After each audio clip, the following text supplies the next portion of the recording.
दोस्तों, आज की इस वीडियो में आप सभी का स्वागत है। तो आज की इस वीडियो में हम क्लास 10th के मैथ का चैप्टर 1 जो वास्तविक संख्या चल रहा था उसका ये अगला लेक्चर है। ठीक, तो आज हम इसमें प्रमेय 3 पढ़ेंगे जो परिमेय संख्याओं का अपरिमेय संख्याओं का पुनर्भ्रमण है। ठीक, तो इसको पढ़ने से पहले, प्रमेय 3 को पढ़ने से पहले हम पिछले प्रमेयों का रिविजन कर लेते हैं। तो प्रमेय 1 क्या था? प्रमेय 1 था यूक्लिड विभाजन प्रमेयिका। यूक्लिड विभाजन प्रमेयिका। तो हमने इसमें क्या पढ़ा था? तो हमने इसमें पढ़ा था कि अगर कोई दो प्राकृतिक संख्या a और b दी हुई है, a और b, तथा कोई अद्वितीय पूर्णांक q और r विद्यमान है, जहां a equals to b q plus r और r क्या होता है? 0 से बड़ा या 0 के बराबर और b से छोटा। हमने ये पढ़ा। ठीक, उसके बाद हमने दूसरा प्रमेय पढ़ा, अंगगणित की आधारभूत प्रमेय। तो अंगगणित के आधारभूत प्रमेय में क्या था? इसकी सहायता से हमने एचसीएफ निकालना सीखा था। अंगगणित की आधारभूत प्रमेय, यह प्रमेय था कि अगर कोई दो भाज्य संख्याओं का गुणनखंड अभाज्य संख्याओं के गुणनखंड के रूप में लिखा जा सकता है, परंतु ये क्रम के बिना अद्वितीय होते हैं। ठीक, दूसरा प्रमेय यह था कि 25 भाज्य संख्या है, इसका अभाज्य गुणनखंड 5 × 5 होगा। तो हम इसको ऐसे लिख सकते हैं, उल्टा इस तरह लिख सकते हैं, किंतु इसको हम ऐसे नहीं लिख सकते हैं, 5 × 6 नहीं लिख सकते। तो यही अंगगणित की आधारभूत प्रमेय थी। ठीक, अब इसके बाद हम थर्ड लेक्चर में अपरिमेय संख्याओं के बारे में जानेंगे। कैसे पता करें कि √2 दिया है, तो कैसे सिद्ध करेंगे कि ये अपरिमेय संख्या है। ठीक, तो इसी के लिए एक प्रमेय है, ये प्रमेय 3 है। प्रमेय 3 इसमें है, माना p एक अभाज्य संख्या है, p एक अभाज्य संख्या है। ठीक, तथा p a स्क्वायर को विभाजित करती है,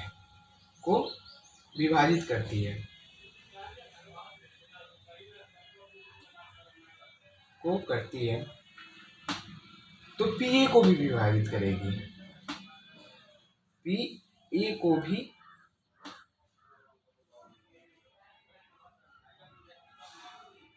विभाजित करेगी। इसका क्या मतलब हुआ, अभी बताता हूँ। जैसे अगर कोई संख्या p एक अभाज्य संख्या है, जैसे और यहाँ पर 25 लिखे, तो ये अभाज्य संख्या नहीं है, तो ये यहाँ पर p नहीं होगा। ठीक, अभाज्य संख्या इसका ये होगा, 5 होगा इसका अभाज्य संख्या। ठीक, तो अगर p यहाँ पर a स्क्वायर दिया है, तो a यहाँ पर एक प्राकृतिक संख्या है, जहाँ a कोई प्राकृतिक संख्या है। ठीक, तो एक प्राकृतिक संख्या है। तो अगर p a स्क्वायर को विभाजित, मतलब अगर a हम मान लेते हैं, a 5 है, a को 5 मान लेते हैं, तो a स्क्वायर कितना हो जाएगा? 25 हो जाएगा। तो अगर 5 25 को विभाजित करेगा, तो 5 को भी विभाजित करेगा। इसी तरह कोई संख्या है, जैसे यहाँ पर p को मान लेते हैं 6। ठीक, अभाज्य संख्या। ठीक, ये अभाज्य संख्या नहीं है। ठीक, ये भाज्य संख्या है, तो इसे ये नहीं हो पाएगा। ठीक, इस तरह, इसलिए हमको भाज्य संख्या लेना है। जैसे अगर यहाँ पर 3 हो, ठीक, ये अभाज्य संख्या है। 3 अगर यहाँ पर a को हम 6 मान लेते हैं, अगर a को हम 6 मान लेते हैं, इसका स्क्वायर हो जाएगा 36। तो अगर 3 36 को विभाजित करेगी 36 को, तो 3 6 को भी विभाजित करेगी। यही है तीसरा प्रमेय। ठीक, p a स्क्वायर को, मतलब यहाँ पर ये p है और ये यहाँ पर ये p equals to a square, और ये यहाँ पर p इक्वल्स टू a, यहाँ पर भी p equals to a square, और यहाँ पर p इक्वल्स टू a, तो p a को भी विभाजित करेगी। ठीक, ये बहुत इजी थ्योरम है। जैसा कि हमको देख कर ही पता चल रहा है, अगर कोई संख्या है किसी स्क्वायर को विभाजित कर रही है, तो उस संख्या को भी विभाजित करेगी, उसके वर्गमूल को भी विभाजित करेगी। ठीक, तो यही प्रमेय है। ठीक, अब इसके बाद हम एक क्वेश्चन को देखते हैं। √2 कोई परिमेय संख्या है, मान लो कोई अपरिमेय संख्या दी है, तो उसको कैसे सिद्ध करेंगे कि वो एक अपरिमेय संख्या या परिमेय संख्या है। ठीक, तो इसके बारे में अब हम देखते हैं। ठीक, तो अगर यहाँ पर एक क्वेश्चन दिया हुआ हो, क्वेश्चन कि सिद्ध करे कि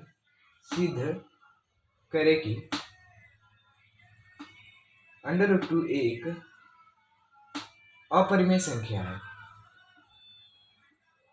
अपरिमेय संख्या है। ठीक, तो इसको हम कैसे सिद्ध करेंगे? हम इसका प्रयोग करेंगे। ठीक, इस प्रमेय का प्रयोग करेंगे। ठीक, तो यहाँ पर हम लिखेंगे इसको, और यहाँ पर सिद्ध करना है इसको, तो हम पहले मान लेते हैं कि ये परिमेय संख्या है। अगर अपरिमेय संख्या सिद्ध करना है तो पहले मान लेते हैं कि परिमेय संख्या है।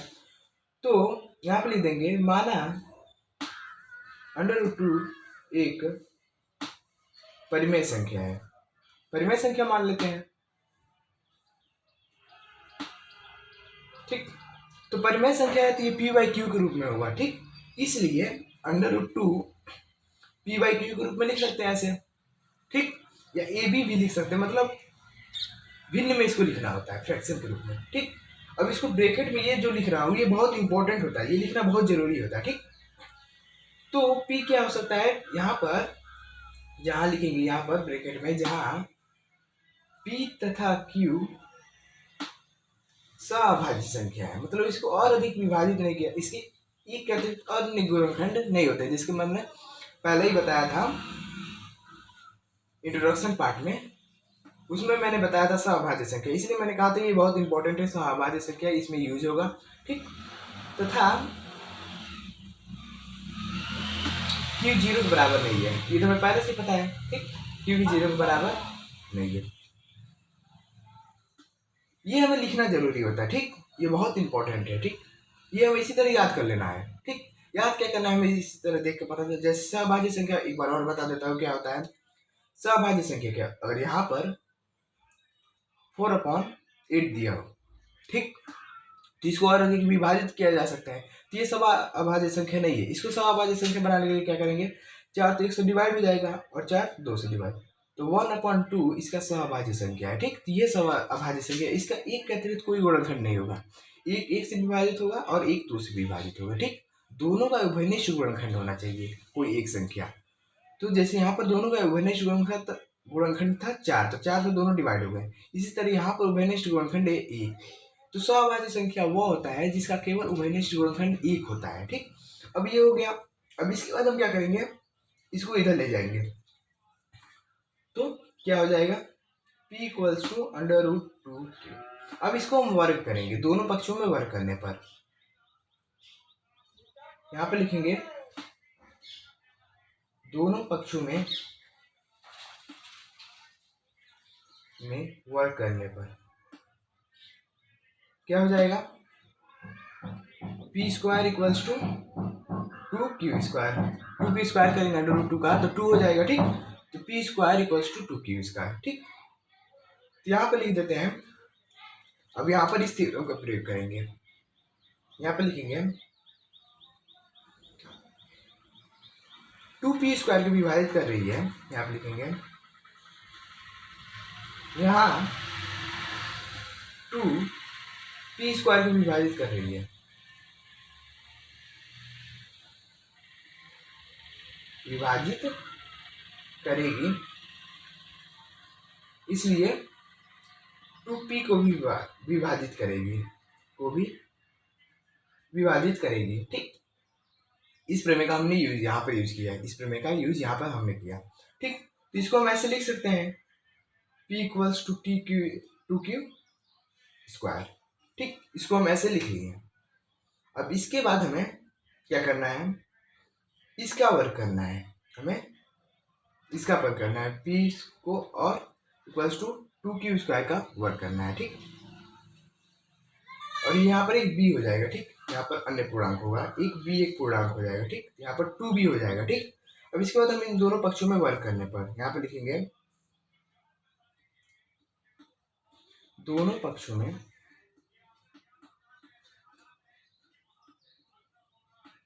में वर्क करने पर क्या हो जाएगा? वर्क करने पर 3 square equals to 4b square, ये हो जाएगा। ठीक, तो और हम यहाँ पर देखें तो यहाँ पर भी यही लिखा जाएगा, जो यहाँ पर है वही यहाँ पर भी लिखेंगे। क्या लिखेंगे?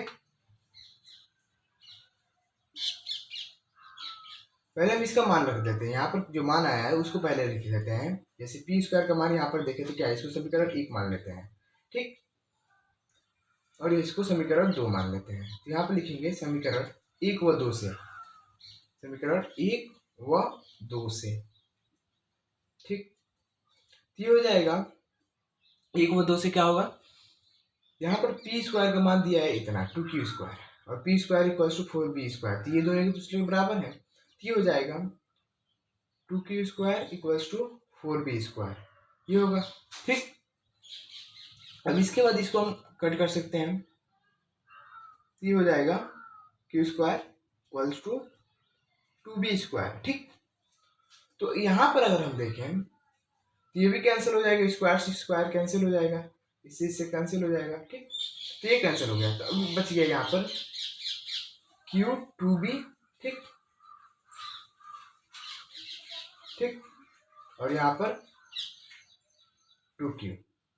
अब यहाँ पर देखें तो p और यहाँ पर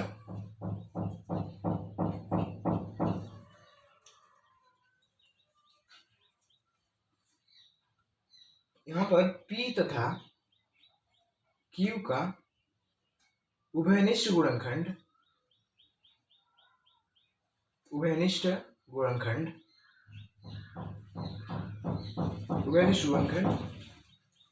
2 है।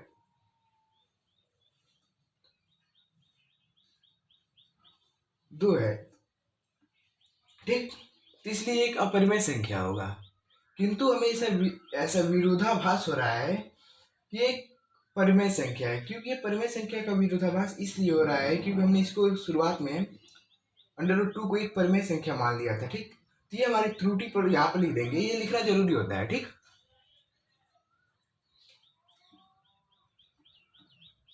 यहाँ पर लिखेंगे हम, ऐसा हमें विरोधाभास हो रहा है, भास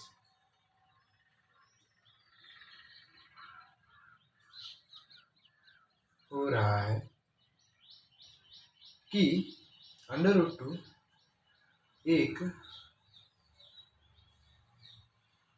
अपरिमेय संख्या है,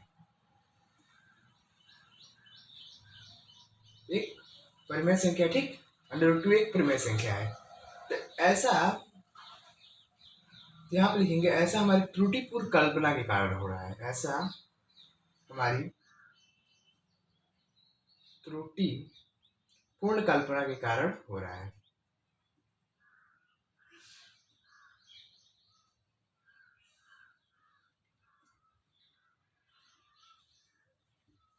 ठीक, ऐसा हमारी त्रुटिपूर्ण कल्पना का कारण हो रहा है, इसलिए यहाँ पर लिख देंगे, अतः √2 एक अपरिमेय संख्या है,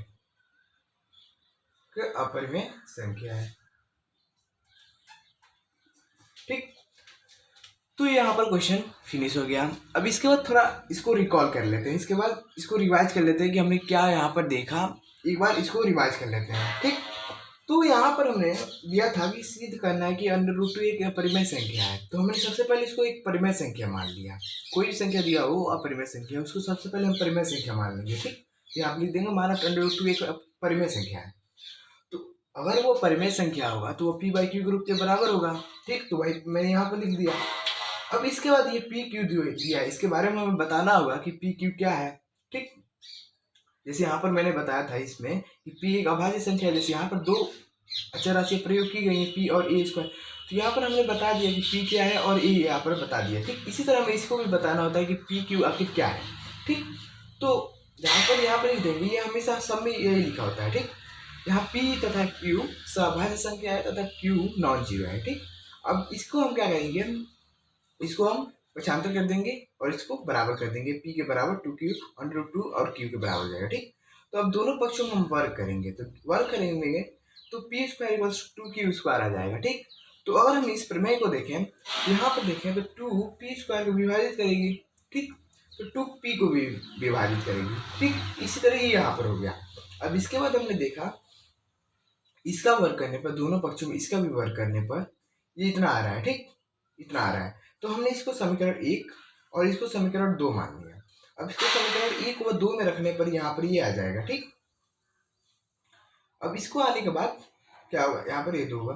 ठीक, तो अब इसके बाद हमने इसको कट कर दिया और ये q 2b के बराबर हो गया। अगर हम यहाँ पर देखें तो q इक्वल्स टू 2b और p इक्वल्स टू 2b, मतलब दोनों का, ये तो b एक पूर्णांक है। ठीक, वो अन्य संख्या। ठीक, तो p और q का दोनों का अभाज्य गुणनखंड एक ही गुणनखंड है जो 2 है। ठीक, तो ऐसा तभी संभव है जब वह अपरिमेय संख्या हो। ठीक, जब वह अपरिमेय संख्या, परंतु हमें ऐसा विरोधाभास हो रहा है कि वह परिमेय संख्या है। तो ऐसा हमें इसलिए हो रहा है क्योंकि हमने शुरुआत में जो माना था कि ये परिमेय संख्या है, ये हमारी त्रुटिपूर्ण कल्पना के कारण हो रहा है। ठीक, तो हम इसे यहाँ पर लिख देंगे। ये लिखना जरूरी होता है, इतना जो लिखा हूँ ये जरूरी होता है। इसमें जो पढ़ने लायक है वह देख लेते हैं ये। ठीक, ये जरूरी होता है। उसके बाद ये जो लिखा हूँ ये इंपॉर्टेंट होता है। ठीक, ये इसमें मेन होता है और यहाँ पर प्रमेय का यूज किया गया है। ठीक, तो नेक्स्ट लेक्चर में हम क्या कर पढ़ेंगे, इसी से रिलेटेड क्वेश्चंस करेंगे। ठीक, और जो एक्सरसाइज दिया है उसमें 1-2 क्वेश्चन उसको करेंगे। ठीक, तो आई होप आपको ये समझ आ गया होगा। अगर आप इस चैनल पर नए तो इस चैनल को सब्सक्राइब करना, लाइक करना मत भूलिएगा और शेयर करना मत भूलिएगा। So thanks for watching this video.